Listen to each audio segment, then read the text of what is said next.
One very interesting conversation happened in one of the sessions and a post-session debrief, right?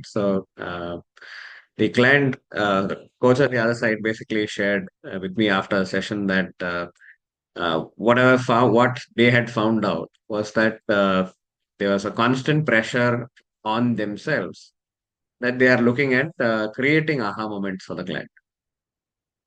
I don't know if many coaches go through this particular space in in whatever journeys. I think all of us do, right? So that is a pressure that we put on ourselves that uh, I have to give this particular client a solution, and sometimes they come in the way in our coaching presence in facilitating or being present with the client and during the session.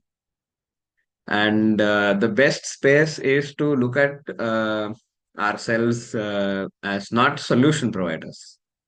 And a lot of unlearning has to happen to look at ourselves as coaches as not as solution providers, but as providers of a space, of an experience where the clients find their own answer. And some of my experiences have been that in a particular session, some of the times a client has not found anything that they would like to share as takeaways, as aha moments, or whatever.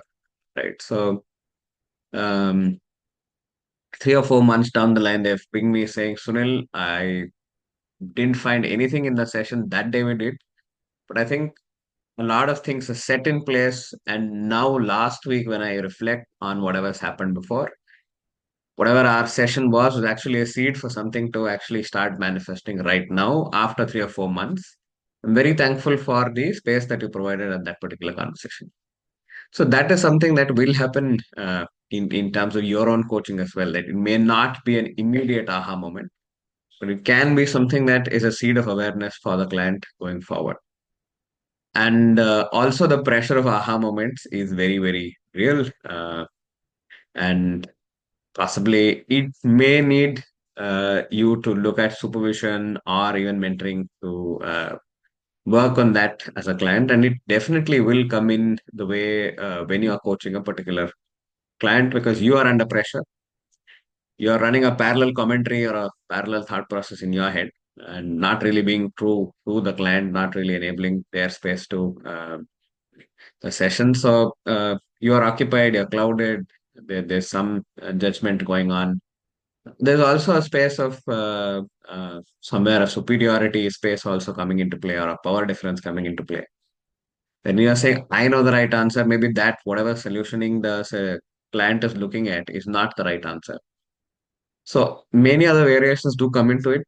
So the aspect of it is the pressure is real, and you may not need to take that pressure while being a coach, because coach removes those, or coaching rather removes those shackles from the responsibility of a coach. The responsibility of a coach is to be there, be present, listen, and possibly to some extent paraphrase and yeah, put forth the questions that are most true to whatever the client is sharing and let the client be. And moreover, it's being a coach rather than doing coaching.